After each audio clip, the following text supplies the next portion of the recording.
Hello, welcome to Heartfire Tales in Wonder Vision. Yes, also known as normal vision. Normal Vision. We have 3 webcams. We can call it Winter Vision. Oh, it's Winter Vision. It's Winter Vision, and that is a fantastic segue to our welcome section. Welcome, everybody, to our Christmas special. This is a Midwinter Tale, and unfortunately, this guy's the DM.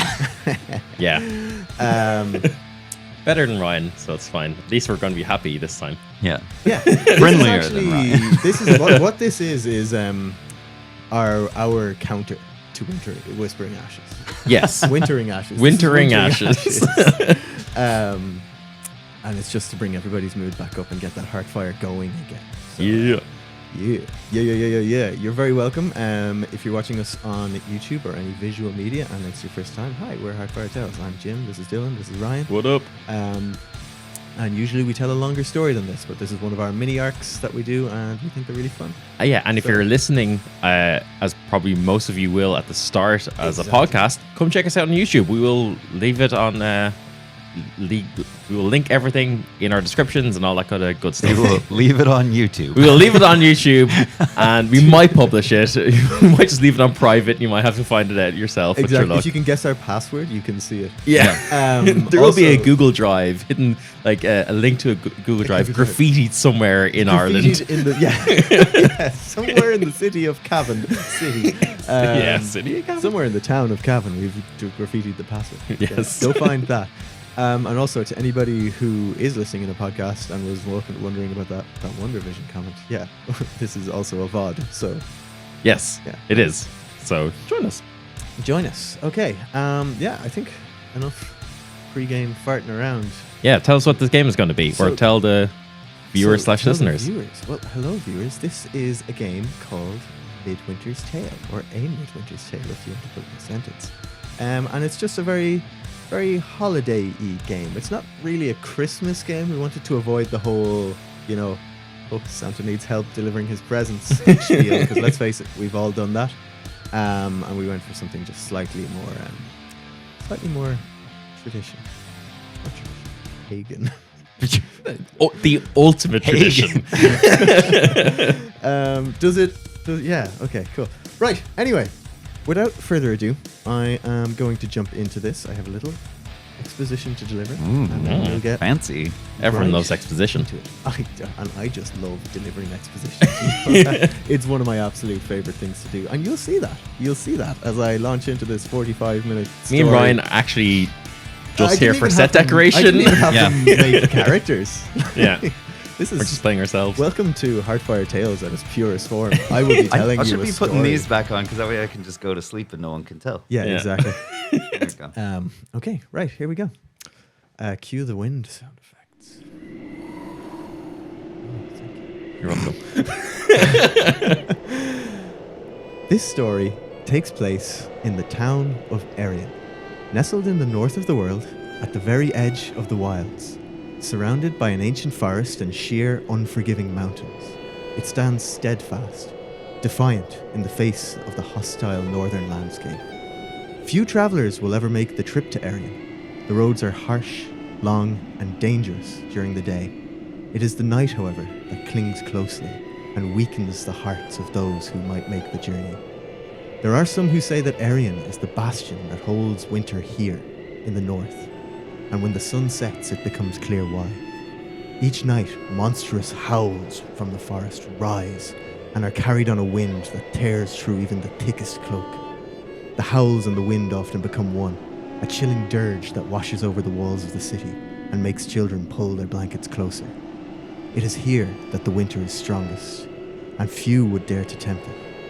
However, those travelers that brave the journey and enter the city will find a reward like no other.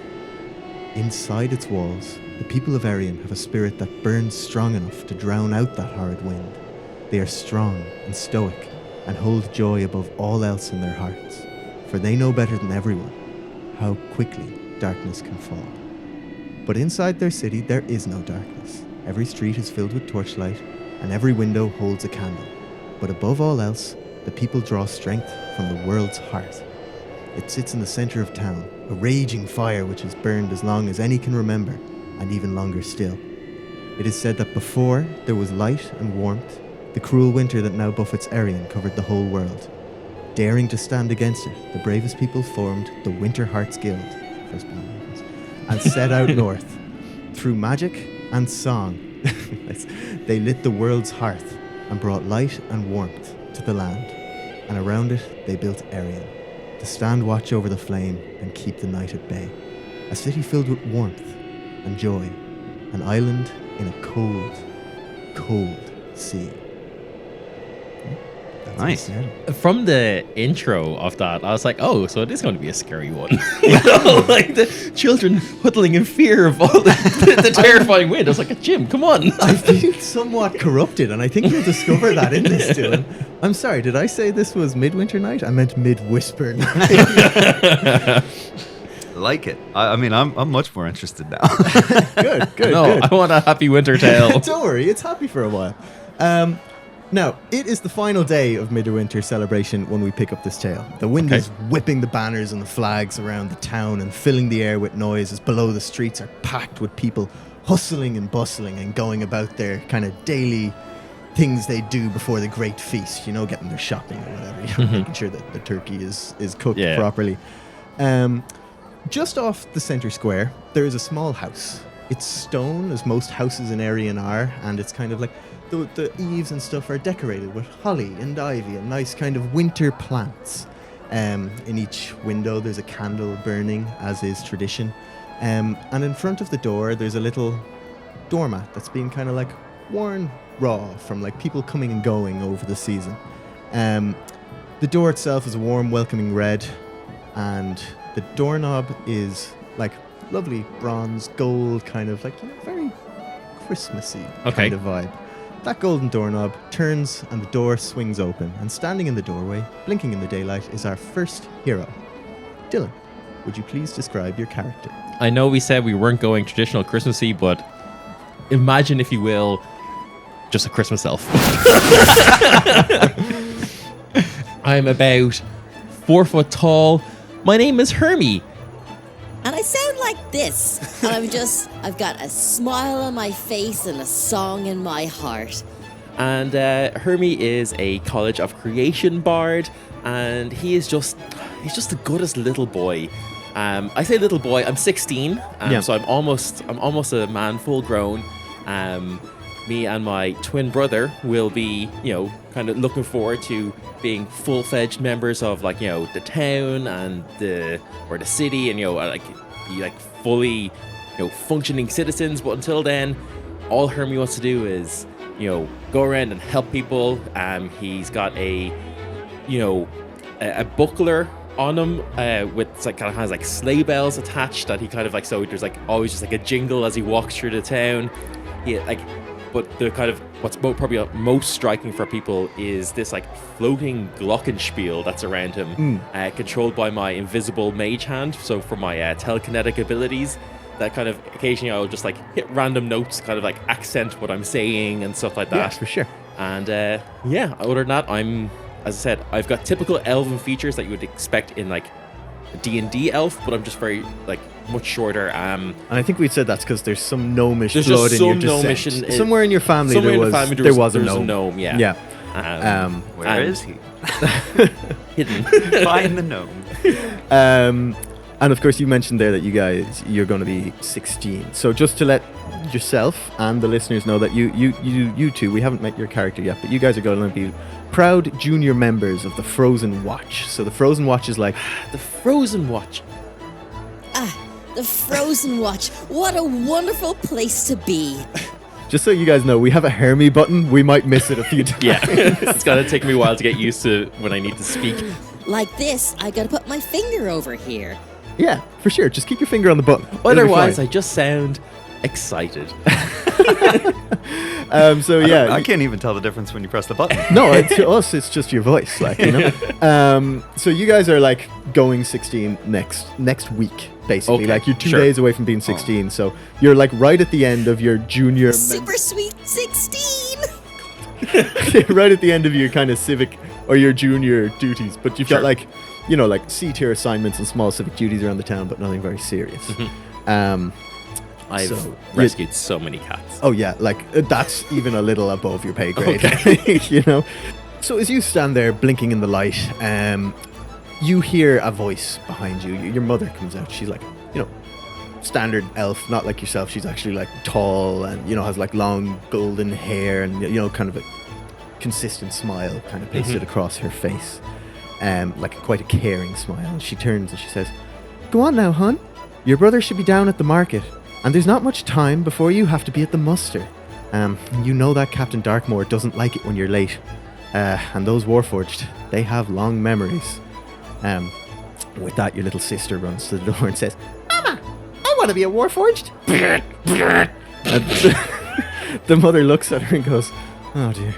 And she smiles at you, disappears back into the house, and as the door closes behind you, you hear her going, "We've been through this, Rudy. You can't be a Warforged. And you know the captain hates it when you ask." And then the door like fully slams shut behind you and you can't hear anything else. I'm still in Whispering Ashes mode. I'm immediately like, he's going to kill that kid. I was like, oh, I have a sister. Cool. Yeah. I really hope she survives. Yeah, you have a little sister. Her name's Rudy, and she's just like super, Rudy? Yeah, Rudy. She's just like super into like the whole Midwinter thing. Okay, sure thing, Mom. I'm gonna run. Don't want to keep Darkmoor waiting. Yep, cool. You like take off down through the market, like everybody is again hustling and bustling. You pass a crowd of musicians, and you share a smile and nod as you pass, and a kindly looking halfling waves and says, "Well, hi there, Hermie. Will we be seeing you at rehearsal this evening?" Sure thing, Jeremy. You know I'll never pass up a chance to get the Glock on. You know it. And he like waves and goes back to like tuning up the little band. As you're walking down the way, like an older man catches up to you on the street and he hands you like a small bag of coins and he's like, "Hermie, here's what I owe you for playing at my daughter's wedding." And he kind of like tosses a little gold bag into your hand. Jameson.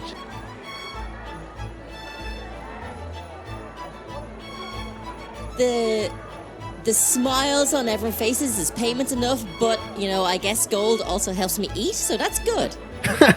Well, I'm glad I could help you with that, young man. Go on now. And I just kind of wave and like barely break stride. And I kind of just like slow the tempo down. I do like a halftime jog and then go back into a full. Yeah, for sure. And you just keep going. You kind of hit like almost the market district now. You pass like a shopkeeper who's like washing the window of her shop, and you see like she can't quite reach the top, and she sees you coming. She goes, "Hermie, I can't quite reach. Could you help?" And she makes like a ladder gesture. I think Hermie kind of looks at us like, Just give me 1 second, and I take my like invisible mage hand and I just kind of grab it and do it with my Oh, mage yeah. hand Brilliant. even quicker. So just like, I really try to use my powers just when it's really necessary. Let's try like get by with the minimum, so when we really need to be vigilant, we're all ready. My window's clean, so I don't care. Thank you very much, Hermie. That's not quite the Winter Hearth spirit, but it'll do. Bye. She waves and then goes back to like, you see like she's increasing the prices of everything in the window. You've helped Ebenezer's courage. It doesn't take you long to reach Market Alley. You are met with a throng of people. Like, some faces light up with greeting as you make your way through. You're like very well known and respected in the town. You'd give them like a friendly smile or a nod and keep walking. Like there's, festival bunting hanging everywhere mixed with like signs advertising offers and prices and stuff. Like it's a proper market district. Like you can vaguely hear a pipe playing midwinter tunes and you're kind of like all about that. But it's not long until your ears pick out like a familiar booming over the crowd. And as you push through to the source, you see your brother standing and talking with your father. Ryan, would you please describe your character? Yeah, so as you approach, you see this 16-year-old that's already a ton of muscle on him, and he's got his pickaxe slung over one shoulder, and he's got red hair, like curly red hair, that's peeking out from underneath a toboggan hat, and he's desperately trying to grow a beard, but as a 15-year-old about to turn 16, it's very scraggly everywhere, like mostly just peach fuzz, but he's clearly never shaved the peach fuzz at all, just trying to make it all go. He turns when he sees you and he goes, "Gold and silver, Hermie! Great to see you catch up with us. Dad and I have been out, we've been prospecting all day trying to find some good old gold and silver out there." And then he sniffs, and then takes his pickaxe, hits it into the ground, chunk, chunk, and then pulls it out and licks the end of it and goes, "Nothing." Oh, were you expecting to find gold and silver just right here in, like, did someone drop their wallet? Is that what you're trying to find? Were you trying to dig it up for them? Oh, the earth always has treasure for us. You never know what may be underneath our feet, Hermie. Well, I mean, if anyone's gonna find it, Yukon, you can. That's what they call you. You can sometimes. And that's right. My name is, for those listeners, my name is Yukon Cornelius, the 16-year-old version of it. If you haven't watched Rudolph the Red-Nosed Reindeer, you absolutely should. And yeah, I am not a little elf. I am a full-grown, very large human. So this is the thing, right? You guys brought this to me. Explain your family dynamic here. Yeah, so both of our parents are half elves, but I got the elven half / a tiny smidgen of gnome somewhere, and I got all the human. you got all the human half. So we Definitely a smidgen of dwarf in there as well. Like. yeah, Yeah. we are twins, but just not in the way you would expect.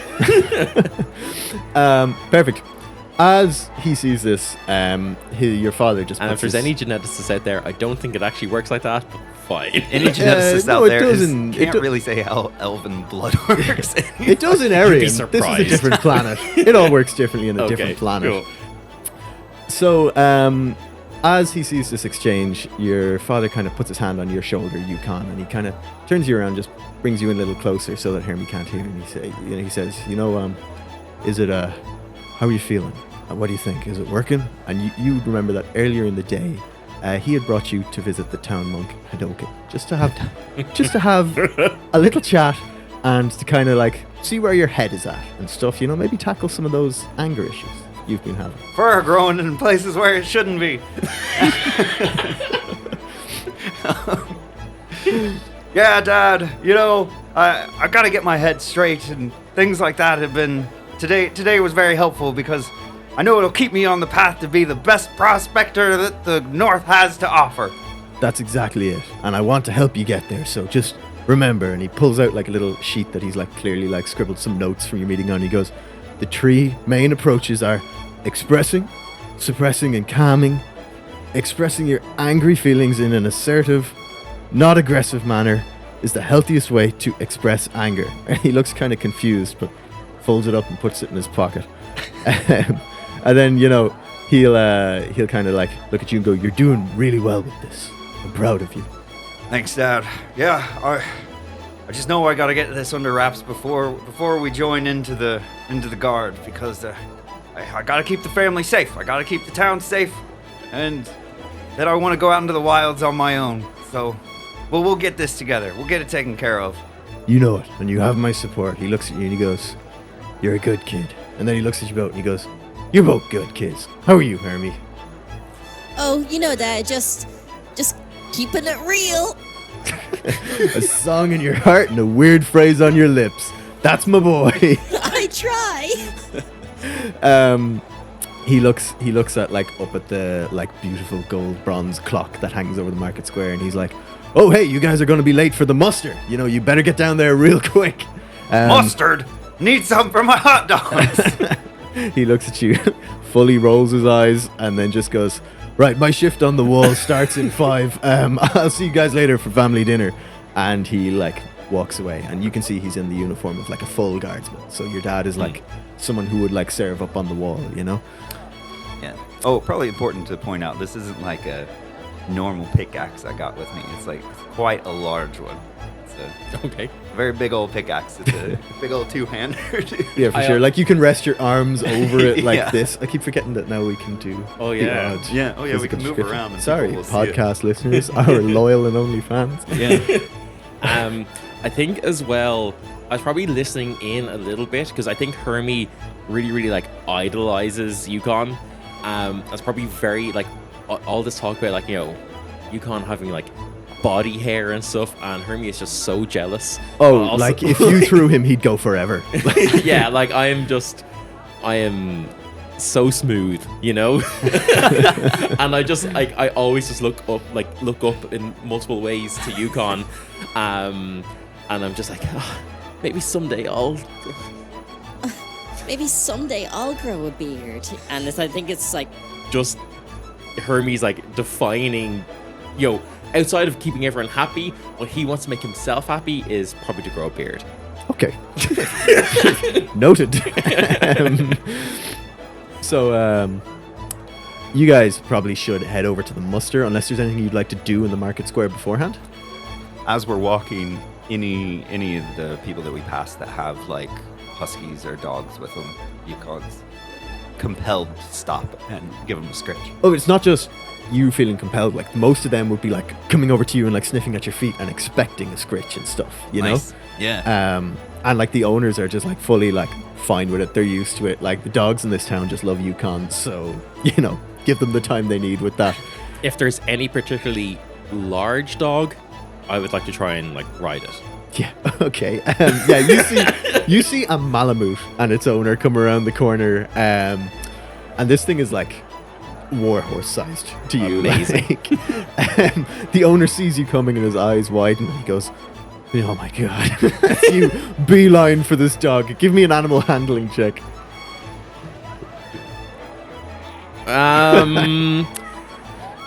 How about I just don't give you one of those? No, I can see it. I can see things now. We're not just disembodied voices anymore. As I see him running toward this large hunting, clearly a hunting dog. Yeah. That he's got with his arms spread to do it. Yukon is just going to reach and grab him by the collar and pull him back a bit. You look at the dog and it's like foaming at the mouth and snarling at you. but Yukon, it's like a dog version of you. I just wanted him to give me a piggyback ride. Will you give me a piggyback ride to the muster instead? Of course, little buddy. Gold and silver. Get on up here. Yes. The dog owner like visibly relaxes and then like hurries away as quick as they can. The dog does stop to sniff like Yukon's leg and give him an affectionate nuzzle though. So you guys would know to cut through the main square just to like save time on your on your way to the barracks. And as you do, you pass the world's hearth. It's this like huge burning fire in the middle of the stone square, and there's about 50 feet between it and the nearest structure. But like even as you enter the square, you can feel like the warmth of it wash over you. But you know that even if you were to walk right up to the edge of it, like it would still just be a comfortable warmth. That's all you ever feel, Hermie, in particular, as you do now. And Hermie, as you look into it, you hear, as you always do, almost as if from a great distance, the echoes of the song that created this fire. And you can never quite make out the tune or the words. It's like when you can hear a musician playing like a few rooms over in a crowded pub. The music is familiar, but you can never quite hear enough to grasp the tune itself. And you look through the flame and beyond the flame and see the attic window of your house on the other side of the square, where you sat for like hours staring into the flame and trying to, just grasp the melody. And, you'd sit there kind of tinkering on your glockenspiel or your little lute or one of the myriad instruments you have in your room, just composing. Exactly like that.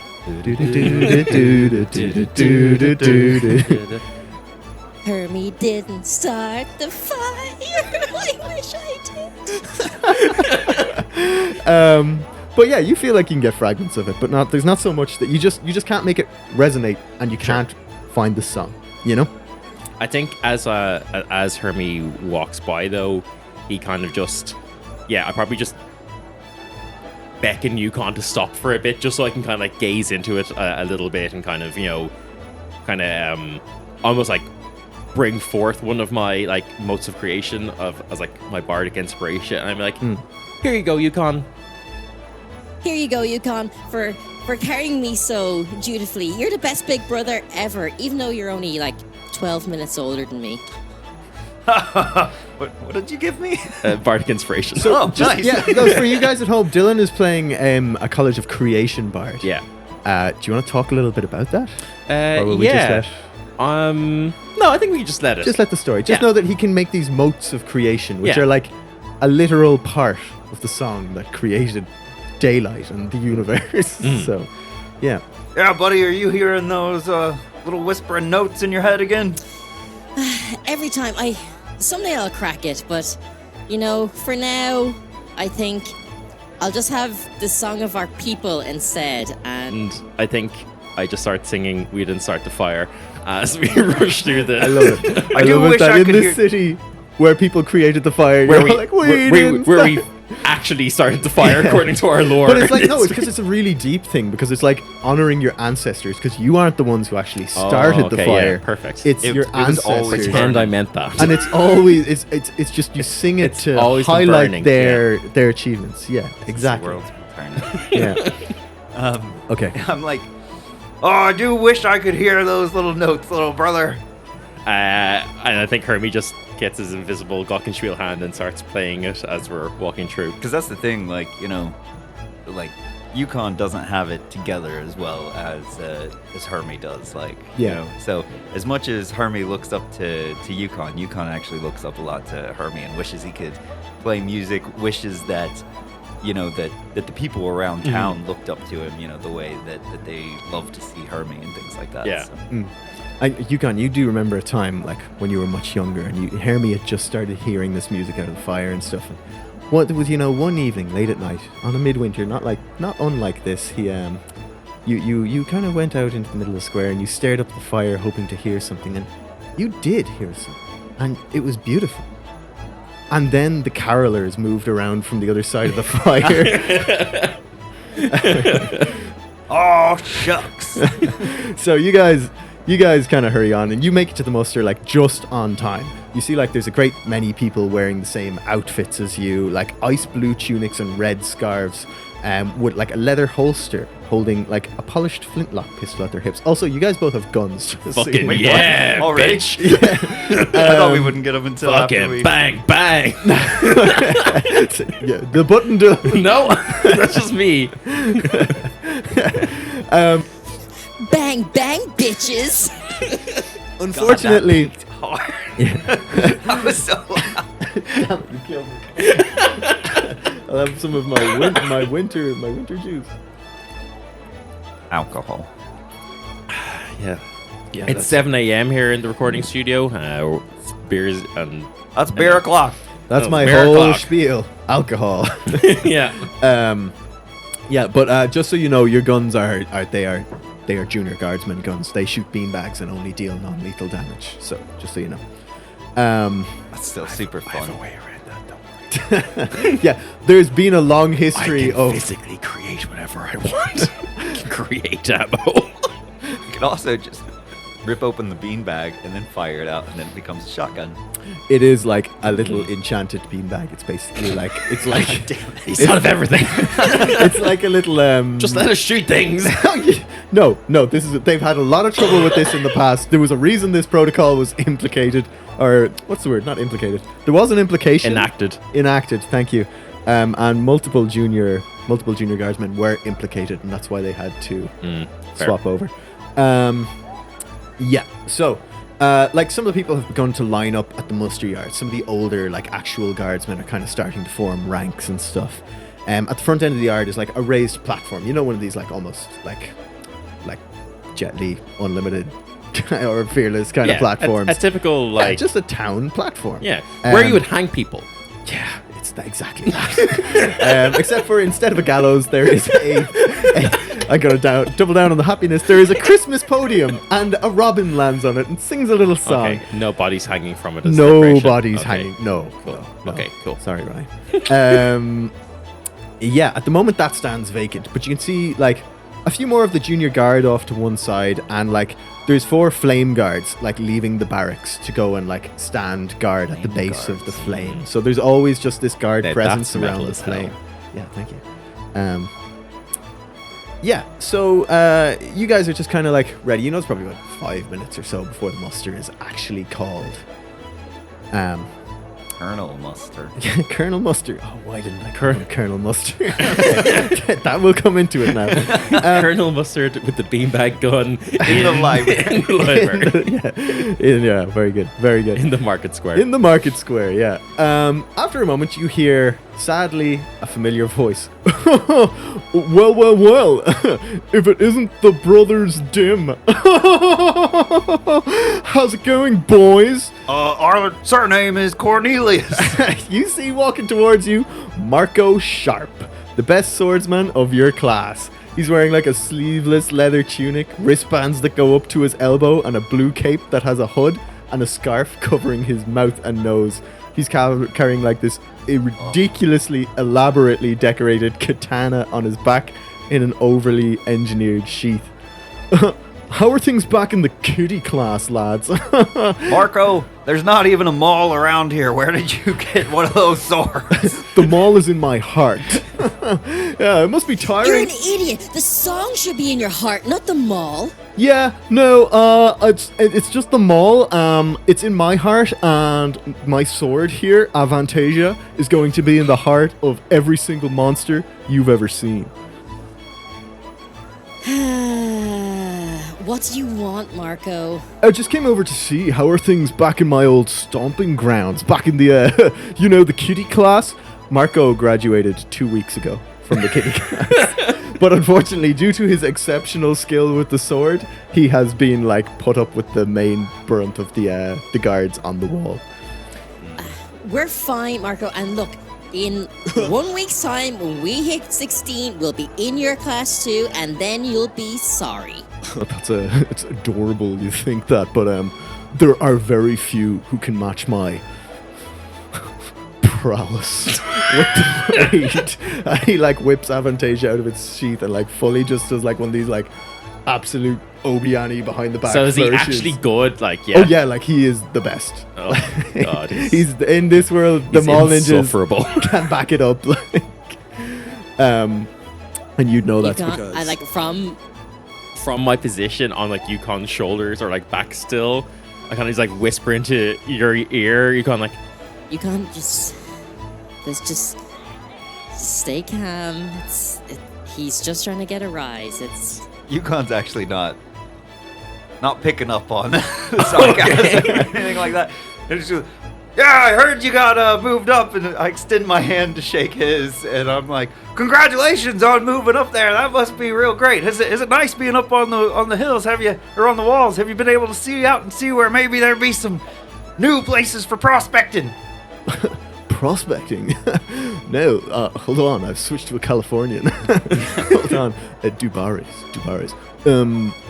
Yeah, I don't know why you think I give any kind of shit about prospecting. Because damn it, Ryan, it's your American accent. It's switched to me. You're welcome. Hold on. What's a real D4 thing to say? Roish, yeah. I don't know why you think I'd give any kind of rat's arse about prospecting, because the only thing on the other side of that wall that I'm worried about is, damn it, okay, he's Californian now. The only thing on the other side of that wall that I'm worried about is hordes and hordes of monsters, and you should be too. It's midwinter. There's no end to these things, Quick world question. Yes. Do monsters actually regularly attack, So, or is yes. this kind of a No, we're waiting for the monsters all the time and nothing actually comes, or what's the story? No, you are a militant society for the most part. Okay.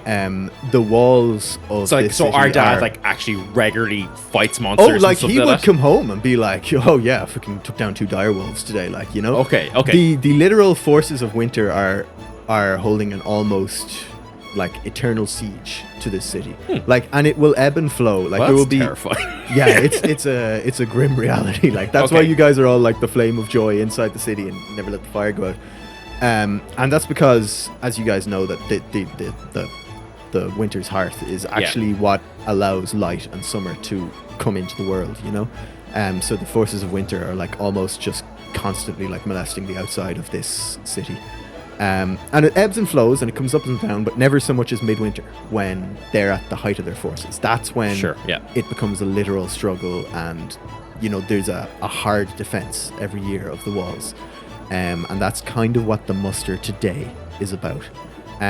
So before you can get done like berating him, you hear the sound of a solemn bell ring out over the courtyard, and you guys fall into line with all of the other recruits. It's mustard time. I hope we get to see the colonel. Marco takes his place like at the front of the muster, like with the the fucking pride of the military. Yeah, like the elite squad. And, like, you do notice that like the other soldiers like roll their eyes and like, oh my god, this kid.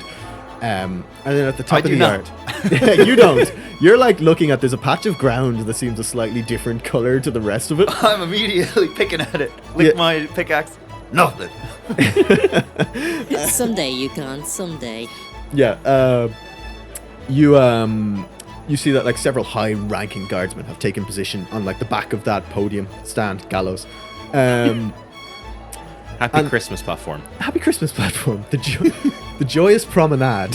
So the joyous promenade is slowly filling with winter guardsmen, and then like a tired Winters Hearth official. So the Winters Hearth is like the original guild that came up north and saw fit to light the fire and bring light and warmth into the world. And now they kind of act as like admin for the city, as well as like being the organizing body for the military. They're also like the town clerks and stuff. They're just They're the government, they're the essentially. government. Yeah, basically. You see like a tired Winters Hearth kind of official with like a stack of papers that you would know to be the assignments that are going to be given out to all the soldiers and stuff. At that moment, a warforge takes the stage, and they are made like entirely of shining bronze and like rich wood, and they wear an immaculately pressed captain's uniform. This is Captain Darkmoor, the captain of the Glacial Guard, Frozen Guard. I don't know if I can call these guys. The Frozen Watch. The Frozen Watch, thank you. I take notes. Yeah, he Take takes notes. Glacial Guard is cool too. Glacial Make Guard. them somebody else. Glacial Guard is the ones when you're up on the wall. That's the Glacial Guard. Okay. The Frozen Watch is the less important duties down the way. So when it's actually time to fight, the Glacial Guard. Nice. The rest of the time, it's the Frozen Watch, and they're like monster, and then the Glacial Guard are like hut. Okay, so we watch for the monsters, but they actually guard us from the monsters. Yeah, for sure, and that's not something I made up because I wrote the wrong thing on my sheet. I like it though. Yeah. She waves her hand, and you see like a spark of magic dance across her fingertips, and as she speaks, her voice like booms out across the courtyard. Despite the volume, she is actually quite soft-spoken. Oh, I don't think that's... We are the flame that keeps the night at bay. We are the light that warms the world. We are the Frozen Watch, and we will never allow the winter within our walls. She pauses, takes like a look. Woo! Yeah! Yeah, that's what she was waiting for, and everybody kind of like gives her a cheer and like a one of Gold and silver. these. She looks at her and she looks at you, and you can tell she's like, it's bronze and wood, but whatever. She addresses the crowd again. As you know, midwinter is upon us. This is the most joyous time of the year, but also by and large the most testing, arduous, and dangerous. These days represent the period where the forces of winter are at the peak of their strength and of their drive. Those of you who have done shifts on the wall or on patrol know this. During these days, you will face a wrath of winter that will not be matched again throughout the year. The creatures who come will be focused and fueled with rage. They will stop at nothing short of death. Luckily for them, that is a service we are uniquely equipped to provide for them. And there's like another like round of cheers, especially from like the middle rows who have like been up there and kind of like lived it a little bit, you know? As it has for hundreds of thousands of years, the defense of Erian, Oh, this is the right accent to say that in. the defense of Erian will remain steadfast. Winter has never breached these walls and never will. Oh no. And that is because of what we do here and now. She raises a salute and proclaims, The Frozen Watch stands vigilant. and the ranks reply in a cheer. Hey. She sighs and goes, and the winter is at bay. And all the like other people get it right, but all the juniors don't know it, and they're just like, Check this out. Nice. But you know we forbade that ever again. Oh, wrong one. Oh, God fucking damn it. Put it back. Give me Hermie back. All of this is gone. She nods and says, Please report to your unit leaders for your assignments. and the muster kind of breaks apart, and you see like everybody like running to their designated positions. Hermie, who's our unit leader? Your unit leader. Your sorry, I have to do this. Is the one thing I'm not letting you ad lib because I promised someone. Your unit leader. You know what? The muster breaks apart, and you hear like your unit leader calling you to assemble. Corporal Catastrophe is a small halfling with a flustered look about themselves. The muster breaks apart and you hear your unit leader calling you to assemble. Corporal Catastrophe is a small halfling with like a flustered look about them. Okay, guys, scary stuff there. But not to worry, we will not be facing any beasties this midwinter. That's all for the full watch to deal with. We will have our hands full running local errands. Yes, sirree. Yes, local errands. Even though the hordes of night are baying at our door, we will not stop serving our community. No, sirree, Bob. And he begins like handing out errands to the juniors' winter guard. Oh, Evan, looks like Mrs. Sandoval needs her washing done again. That's a good one. Oh, pistols in the holster, please, Jamie. Oh, Demetrius, looks like someone's on litter duty. Lucky you. And then, Oh my God, I really hope we get to deliver cookies again. Oh, it would just make me so happy. he gets to you guys and he goes, oh, our most senior junior guards. I have something very interesting for you. Not quite monster slaying on the wall, but definitely more interesting than painting the barracks. And he pulls out like, you know, a sheet, gives it to you, and he goes, there have been several reports of ghost sightings around the town. Now, don't worry. My God. I'm sure this is just some midwinter prankster trying to scare a few kids, but we do need you to find them and bring them to the barracks to be set straight. Yukon, you got this. You're gonna keep everyone safe. No, buddy, you're coming with me, and I pick you up like a football. I love the enthusiasm, but let's keep the manhandling for the prankster, shall we? No, this is fine. I enjoy this. Oh, okay. Well, you know, whatever floats your boat. Now, usually we would assign this to one of the newer full guard, but seeing as how they've all been positioned up on the wall, I think you two are perfect for the job. Think you can handle it? Absolutely, sir.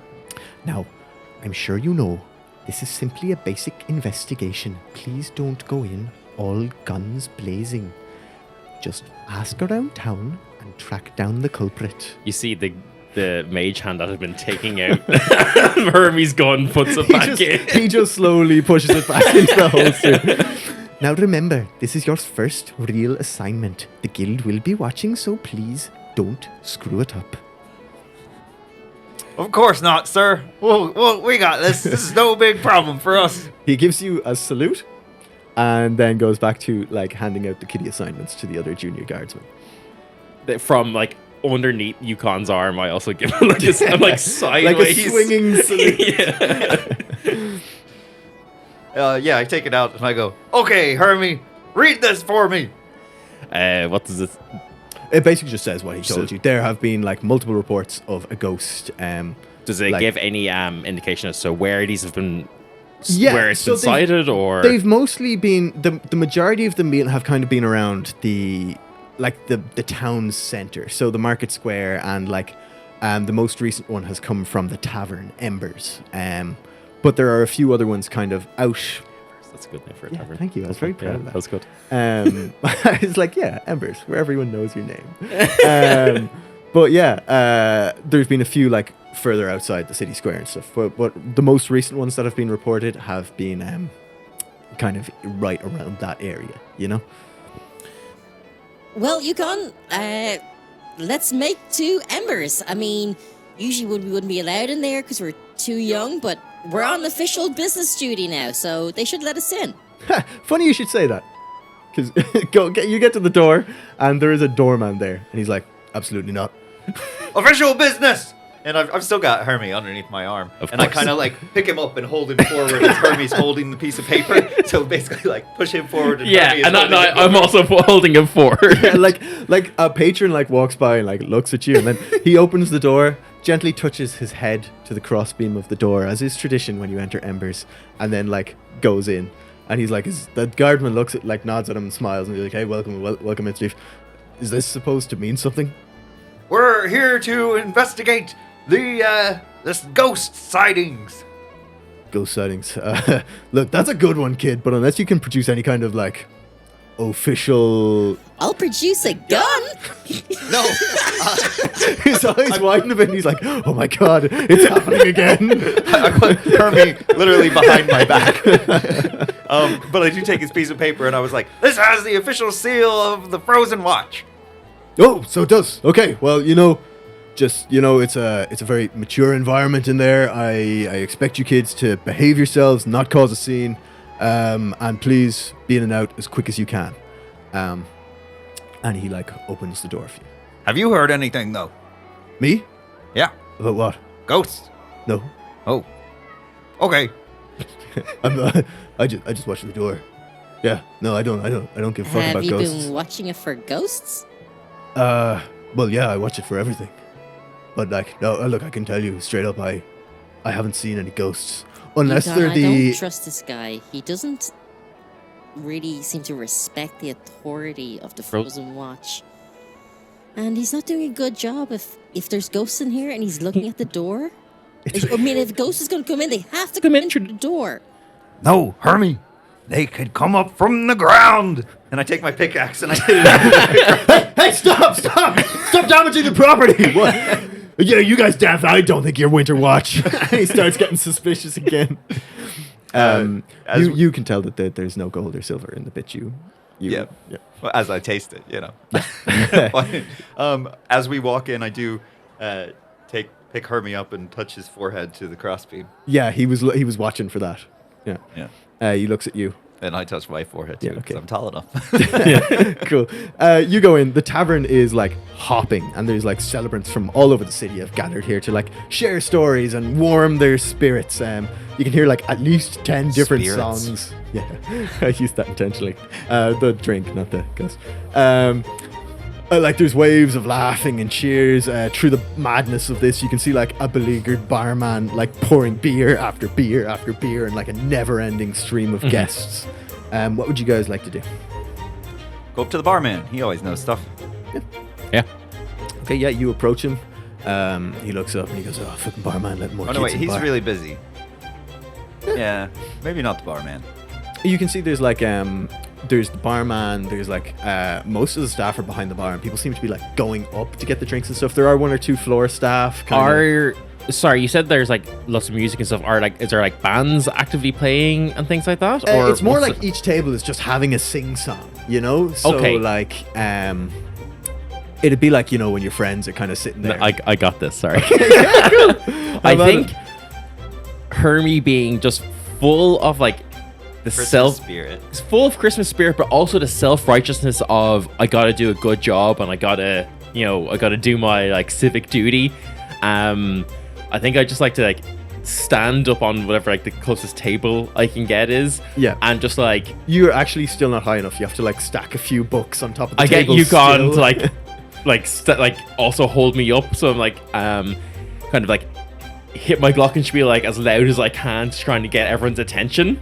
Yeah, it takes a few seconds of you like fully hammering Yeah. the glockenspiel, but like you hear like a shh, and someone in the back goes, "Oh hey, it's Hermie."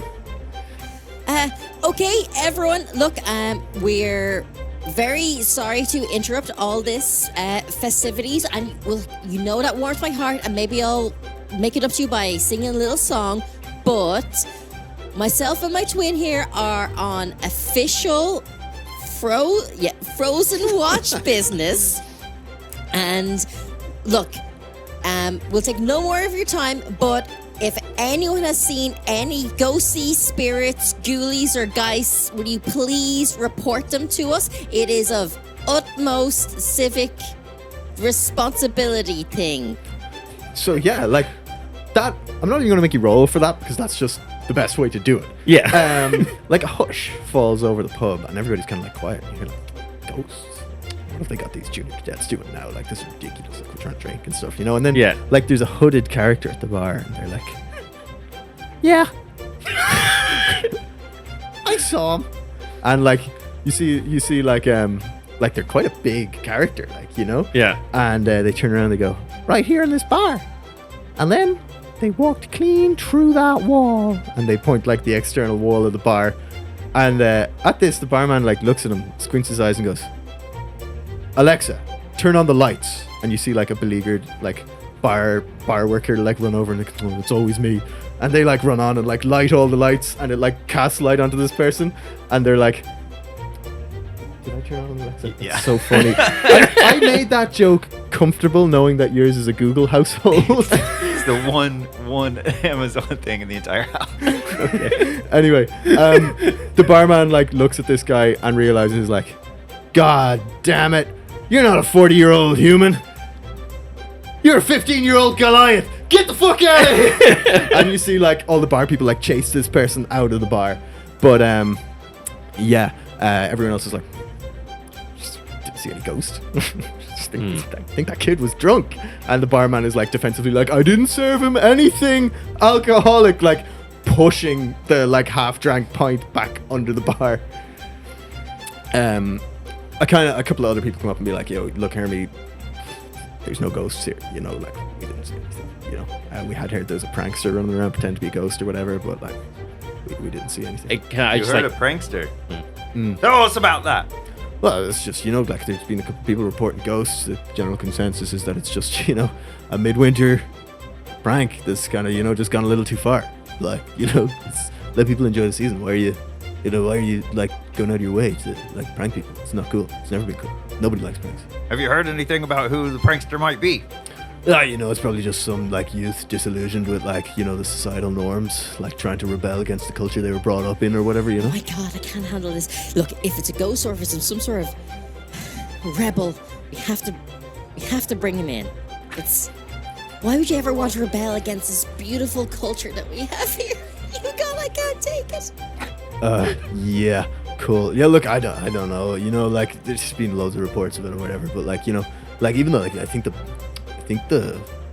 who was it again? Oh, yeah, the blacksmith, like, there was a report file down there or something. I think maybe like out a couple further out in the city as well, like out by the old music shop and stuff, like, you know, like, there's been a few on the streets as well, you know, like like people be walking along and it's like, whoa, ghost, dude, but it's like, you know, like, they're always unsubstantiated. It's just like, you know, whispers or whatever. Well, let's go to the blacksmith or the music. If I go to the music shop, I'm just going to be so distracted. So maybe let's go to the blacksmith. Well, as we're leaving, we'll see if we can see that Goliath kid on the way out as well. Yeah, but yeah, also, nice. remember, Hermie, you always got to keep your emotions in check. But emotions are... They're just supposed to be expressed. That's what song is for. I know, but it's best if you're not expressing them in your song. It's good to just keep them leveled out. Take a few deep breaths. Keep your composure. Conceal, don't feel, just like the great bard Elsa once said. I wasn't going to say it. I actually had it in the notes your dad was reading, but, like, I was like, no, I'll let them do it. Oh, it's not about concealing it. You don't want to bottle it up. You just need to chill yourself out a little bit. Keep yourself, think about what's around you. Take a few steps. Look at 5 different things in the room and bring back in those emotions, you know? Look, I'll try. I can't. You know how excited I get, okay? So we'll see. Let's see. Anyway, let's find this Goliath kid. Yep, cool. Yeah. Yeah, you guys, like, walk out and you can see, like, he's not gone far. He's just, like, chilling in a doorway on the opposite side of the street. Drunk. Yeah. Like, yeah, you can see his Do we know footsteps them? kind of, like, snake to the other doorstep. No, it's like, it is quite a big city, so this Okay, is so we don't know everyone. You don't know everyone. You are more well known than you know, because you've almost reached the point of public figure, because you're, like, one of the town bards that would be, like, you would play, like, you know, naming days or like weddings and stuff like that, you know. So Yeah. you're kind of a sought after bard. People know you, but you wouldn't know Okay. everyone. So it's not like we went to school with this person or anything like that. No. Okay. He's about the same age as you, but like you don't recognize him. Yeah, I think we just go to him. Yeah, calm him down. Hey, you! Yeah, What's your name? Gale, Hey, Gale. Who's your dad? Goyle. I am Gale, son of Goyle. Oh, good. So you said you saw some ghosties. Yeah. Well, one ghost. It was like in the pub. You know, I'm always in there. Like, you know, I'm old, cool. And it, you know, it was there. It was like just like solemnly looking around at people, you know, and then it saw me looking, and it just shook its head in disappointment, and just walked through the wall. Like it went straight through the wall out into the street. What direction? Like where was it going? I know that it left that wall of the pub, and like it's like the side wall of the pub, like that would be the alleyway. But like beyond that, I couldn't tell you which way it went. And is that direction? Does that coincide with any of the other locations, like the blacksmith or the music shop or it's anything down. like that? It's towards the kind of the end of the market where the blacksmith shop would be, because Okay. they kind of keep him away from all the bunting and stuff. you know? Yeah. What did he look like? I didn't get a good look because like it was kind of dark, and like, you know, my vision is swimming a little. But like seemed old. I did get like a sense of disappointment when it looked at me. Maybe disappointed that you're in there drinking when you shouldn't be. No, I can drink. I'm a Goliath. Strong. He's like leans on the wall.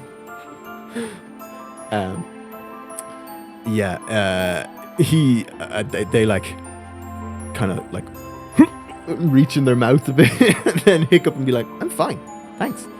Yeah, seems like it. Okay, well, I'm not drunk. You can tell. Like, of course not. Thank you for your service. I'm just tipsy, that's all. Like, you know, you don't have to tell my dad about it or anything. And they see you guys looking at each other and just dart. They're gone, but they make it 4 feet and fall into the snow. I mean, I have no desire to chase after this kid. We've got... Yeah. They're now fully unconscious, just like in a doorway. You're fine. They're I will cast Healing Word on them. I don't know if that will actually do anything, but does healing? Yeah, sure. In this world, healing word sobers up. I would just figure I'm not gonna leave someone essentially freeze to death. yeah, he like gets up, like rubs his head, cures the drunkenness, not the hangover, and like just like fully like pulls his hood close and like tromps off home. You know. Good stuff. To the blacksmith, I guess. To the blacksmith. To the blacksmith. Yep, cool. So like as you get down, you see like the blacksmith has this cool kind of apparatus where he can like keep the metal in his sign heated so it kind of glows. He has it like hooked up to the embers of the forge or whatever, and you see like Manginis as you get closer to the blacksmith, kind of coming through the haze. And blacksmith Mike will kind of come out and be like, "Oh, Hermie." And then he looks at you and he goes, "Oh, Yukon, how are you? How's the pick holding up?" Ah, good. It's been great for me. And I give it a couple little hits into the stone, you know, underneath me. And Oh yeah, look at that. It's making more of a mark than I thought it would. Yeah, you find any of that gold or silver you were talking about? oh no, nothing new and exciting out there yet, but I'll find it. I'll be the best prospector the North has to offer. Yeah, it'll happen. It'll come, man. I got my fingers crossed for you.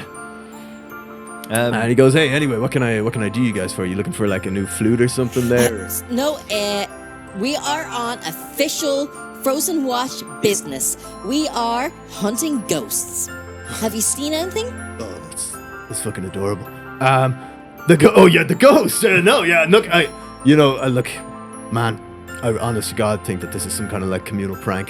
Like my kids and my kid was here and he had his friends over or whatever, and they kept saying they could see a ghost, but like I was there and there was nothing. Like they were pointing at thin air.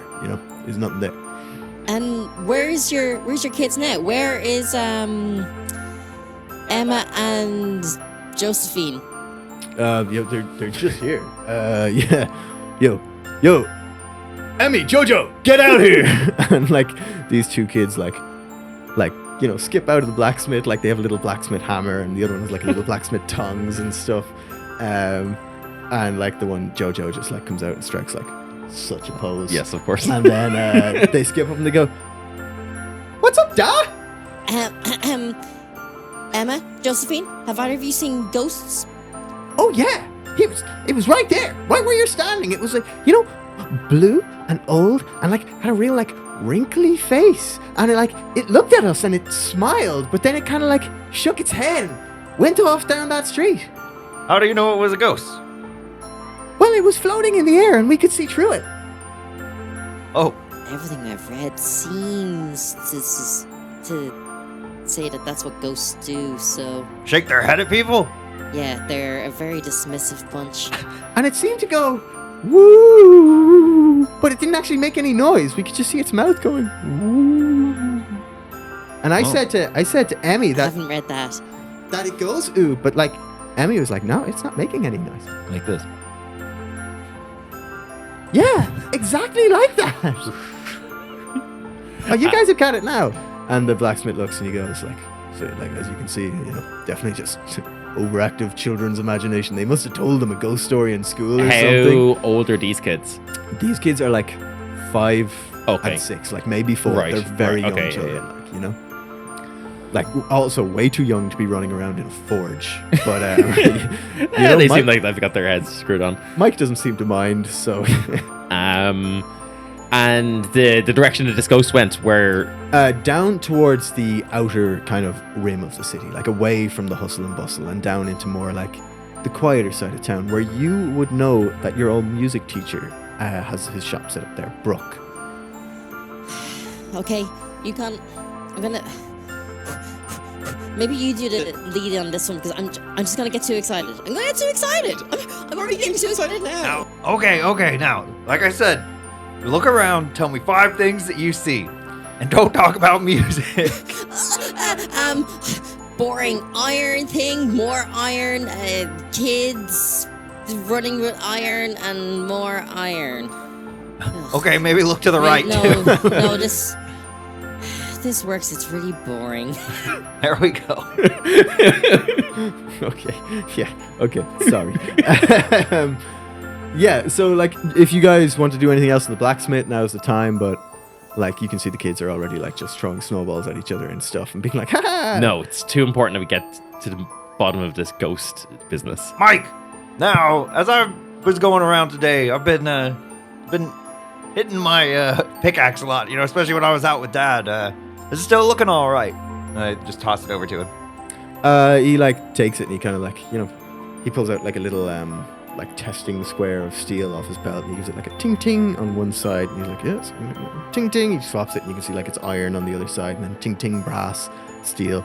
He's like, "Yeah, look, there's no damage to it. It's holding up well. Like, I think this will be able to get through most anything." And he goes, "This is like seriously good work.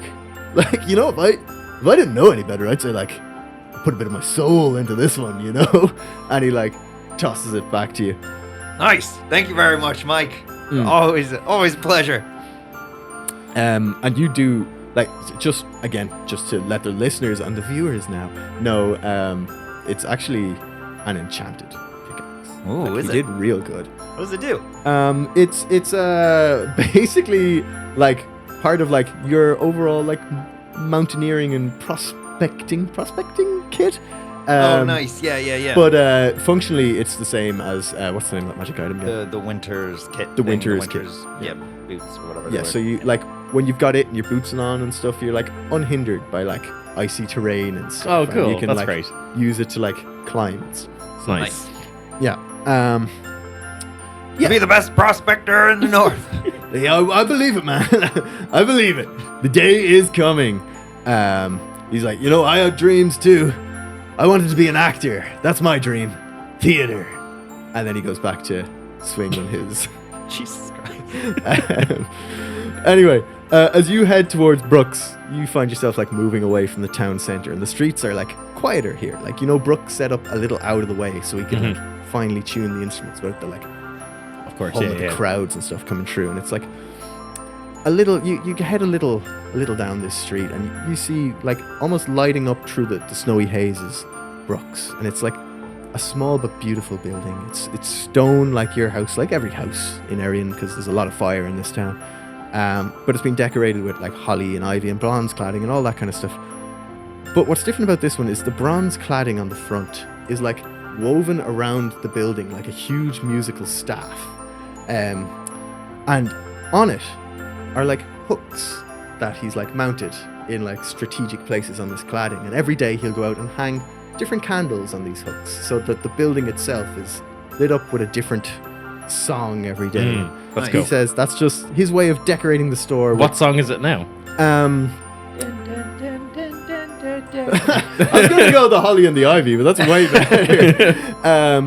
You remember him saying that, like, you know, it's just a way of him like imbuing his workplace with like music and Yeah. honoring the bards that sang the Winters Hearth into existence and all that kind of stuff, you know. Actually, you recognize now that the tune dun dun dun dun dun dun dun dun is one that like you and Brooke wrote together during your training there, you know. Fuck, I'm good. Yeah, you're real good. Like, you're like a really good fucking bard.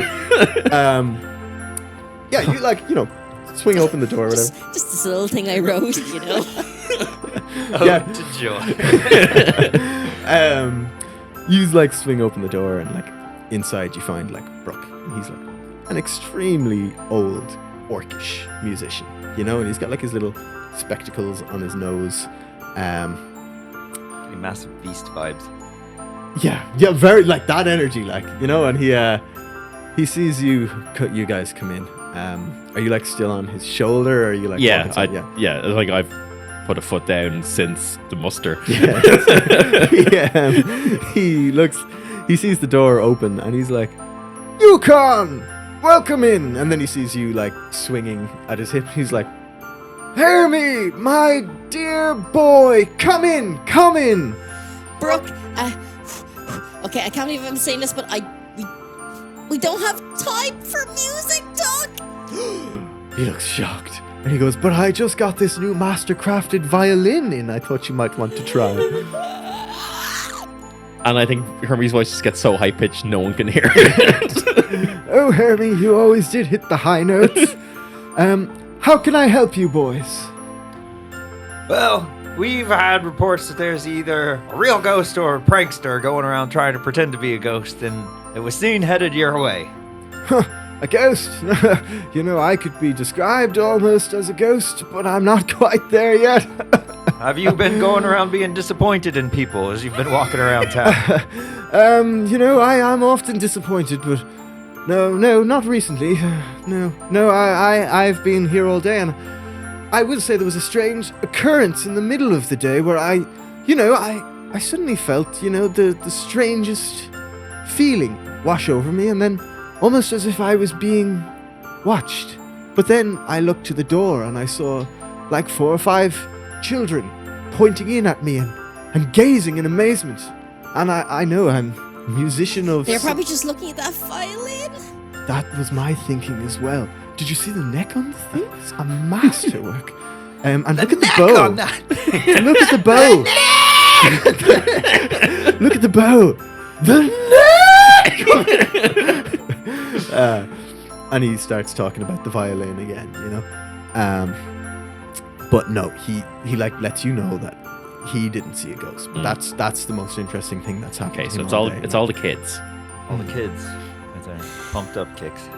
Yeah. They Gotta did run, have- Gotta run. They did Outrun actually. the ghosty. Outrun our... Oh, yeah, ghosty. Jesus Christ. Like, it took you a solid 2 minutes to just get to where cops are. Like, Did we take the gun for her? Hermie's gonna go mad with power. Hermie's got a gun. Hermie was the first of a gang with a gun in his hand. Whoa. Okay, so anyway, you guys start singing Pumped Up Kicks, and he's like, actually, they did run down. They were looking at me, now that I think of it, and then their eyes kind of left me and followed nothing across the room, out through the wall, and then they took off down towards the old postern gate. But no, I'm assuming it was just some childish game that they've dreamt up for themselves. Why, I remember when I was a boy, we used to play sleddy stringy where I would stretch a length of cheese wire across one of the streets and then we would race down on sleds. Okay, let's go. Oh my god. That's how to get beheaded.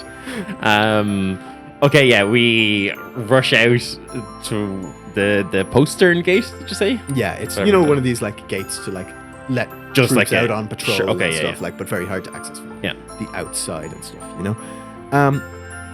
You arrive at the postern gate, and at this point, you're so far from the city center and the crowds that all you can hear is your own breath and the crunch.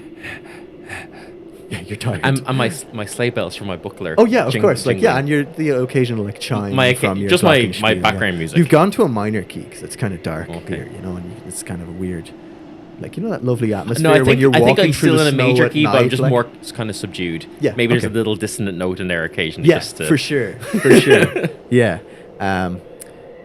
So and you can also hear like ringing of the bells from the walls. The gate lies ahead of you, and in its shadow, you find yourself like wondering like, there should be guards here.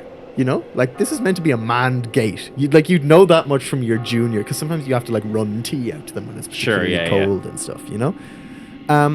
But that thought is only in your head for a brief moment, because you are fully distracted by the light blue, almost fully transparent figure of an elderly lady hovering in the opening of the gate. She's staring into the darkness ahead, and you can hear the crunch of somebody else moving around in the snow. Ghosty lady? She slowly... Oh, wait, we're on video. I can do this. Slowly rotates around to look at you. And you see her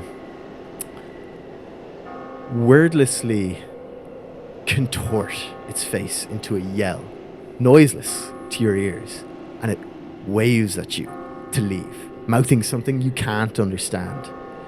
And it's at this point you hear the crunching stop behind, and then like a wet thud, and Thud? like a wet thud, and it occurs to you, What? snow doesn't fall beneath an archway. So, what was the crunching you were hearing? I will turn and look. From the shadows on like just almost coming through this ghost, you see a huge, terrible white wolf appear. Strips of So it is a horror game. Oh, yeah.